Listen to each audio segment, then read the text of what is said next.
Hi, good morning, everybody. My name is Molly. I'm from the Bureau of Student Wellness at the New Hampshire Department of Education. And I want to thank everybody for joining us this morning for this morning's coffee chat. I want to give people just a minute to get the Facebook Live notification and to join the conversation. And while I do that, I want to encourage everybody to like and find our social media accounts. We're obviously here on Facebook. We have a Twitter account, and we also have our YouTube channel, which is NH Student Wellness. You can find a lot of our afternoon sessions streamed there. This afternoon, we'll be streaming there to have a conversation with some community members from Claremont, New Hampshire about their experiences with remote learning and physical distancing. So we encourage you to like our YouTube channel as well. Be sure to check out our resource website, nhlearnsremotely.com. And anytime you want to share with us how you're staying well, use the hashtag NHLearnsRemotely. So like I shared, we come to you live weekdays, Monday through Friday, 9 a.m. and 3 p.m. to have conversations about wellness, and not just for us to talk to you about wellness, but for you guys to really participate in these conversations as well.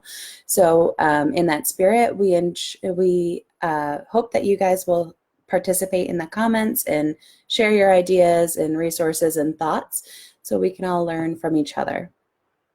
So today's topic of discussion is summer slide.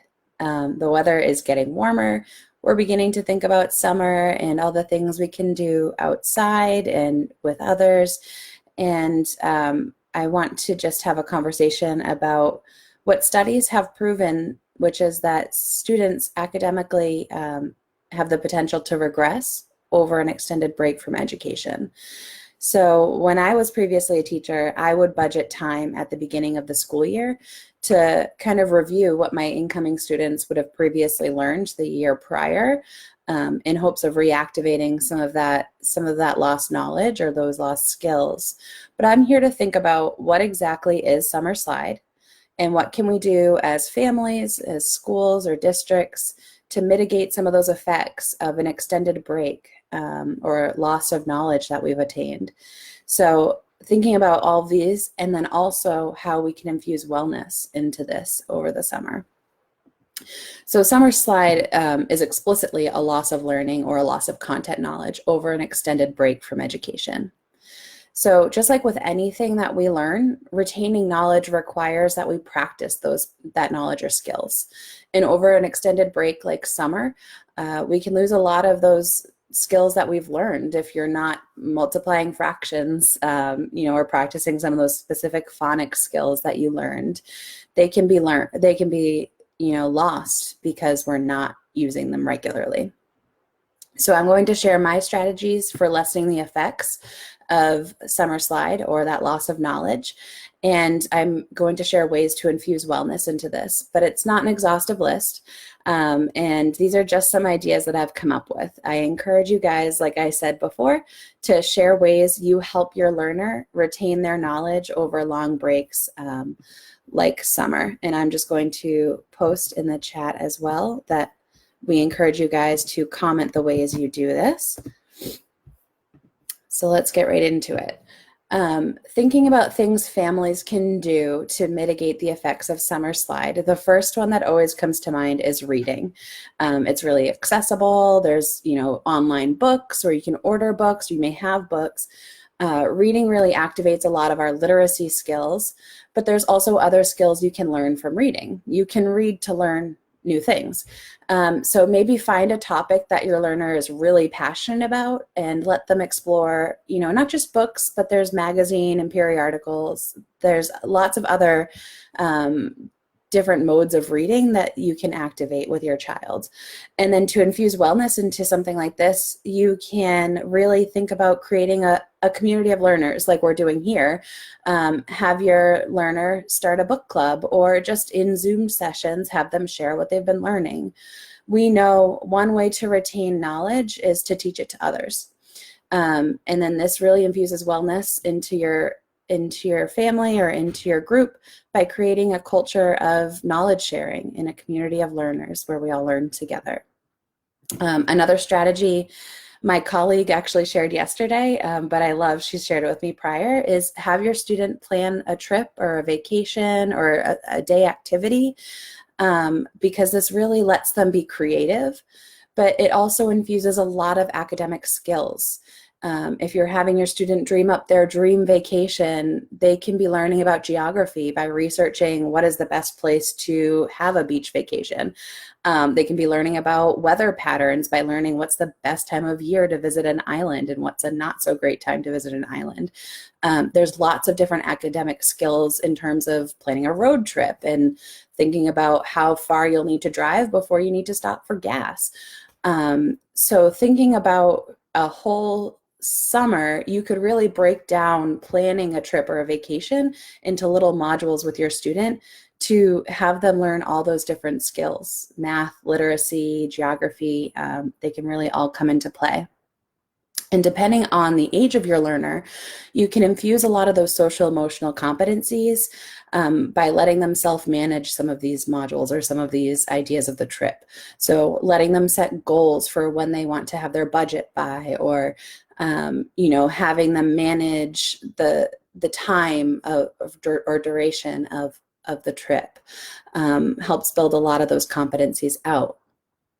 Another one that you can easily access right now is free online classes or YouTube tutorials. There are lots of different free activities online right now because we are remote learning, but there are lots of different ways you can engage your student on online learning over the summer. And you can model being a lifelong learner by, signing up for those modules with your learner, and model having a growth mindset by doing that together. Another pretty fun one to lessen the effects of summer slide is to cook. Depending on the age of your student, you can cook together or you can let them explore in the kitchen. But there's lots of different math involved in cooking, measuring as well as timing of cooking, or thinking about, the moisture of something. There are lots of different ways to infuse academics into cooking. And then to infuse wellness into it, you can really think about expanding your circle of concern and talking about food access and access to different tools you may have, and thinking about how cooking may look different in different parts of the world or different communities, and we may not all use an oven or a stove. So doing some research there about expanding our circle of concern. You could also talk about healthy choices and ways to identify foods that really support wellness while you're cooking or looking for different things to cook. Another way to mitigate some of the effects of summer slide is to garden. Just by starting to research gardening, there's reading skills that you'll learn, and researching skills, but then different ways to think about measuring. You have to measure the depth of how far to plant a seed or how far to plant them apart. So a lot of math skills and also weather skills too, knowing when to plant different things. And then again, infusing wellness into this. Think about, what you can do with the foods you harvest or the plants you harvest. Maybe you grew too much zucchini. So how can you give back to the community and ensure there's no food waste? Or how can you preserve it for future use, and thinking about sustainability in that way. So with all of these ways to mitigate summer slide for families, I want to encourage everybody to ask their student what they want to learn. This gives students a lot of autonomy around their education, and also it increases buy-in from the student. So letting them think about what they want to learn this summer will help them really stay engaged and motivated. And if as a family you're curious about what your student has previously learned or is expected to be learning in the upcoming grade, you can always visit the New Hampshire Department of Education's website and look for the New Hampshire State's educational standards to help guide some of your thinking about where your students' learning is going to be going in the future. And also, I promised we would think about schools and districts and how they can support the lessening of summer slide. And I want to encourage schools and districts and other learning partners to really embrace the resources that we've tapped into with remote learning. So maybe you've started a morning meeting with your students. I want to encourage you, maybe not do it every day, but think about a morning meeting once a week or once every other week, just to have your students stay connected to the school. But also there's lots of skills you learn from a morning meeting, thinking about calendar, weather, temperature, the social emotional skills of just staying connected with people. Schools could also start a virtual book club and encourage kiddos to read different books or online journals, and then share out about them and teach each other about what they've learned.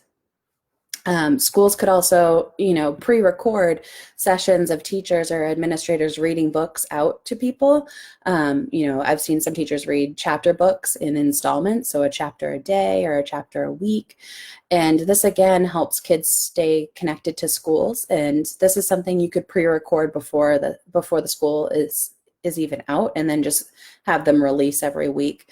So that lessens some of the work on the schools or the teachers. And this encourages wellness and literacy by staying connected. Another way for schools and districts to encourage, continuing learning over the summer is challenges. You could create a calendar of challenges, or release them, in a certain interval, but thinking about extending a reading challenge. You read a certain number of hours every week, or if you have online learning platforms that you can share with your families. I know some schools use online learning like ST Math, Brain Pop Junior, iExcel. So if you have resources like that you can share with your community, and then encourage kiddos to log a certain number of hours a week or over the course of the summer. And then that really creates a community of learners when you come back to school, and celebrating all that the students had accomplished over the summer, and encourages students to be lifelong learners as well, not just during the school year, but over the summer as well. So in all of our endeavors this summer, I do want to remind everybody to stay well and stay connected and engaged with their school, with their community, and with each other. And I hope that you learned something from today's session. I hope you share with others ways that you help your students stay active learners over the summer. And if you enjoyed today's discussion, I encourage you to check out our previously recorded discussions, and also come back this afternoon on our YouTube channel. We're going to be meeting with community members from Claremont School District to learn about what they've done with remote learning, and looking to the future and how they're going to continue, and lessons learned. So be sure to like and follow our social media accounts, and stay well. Have a great day.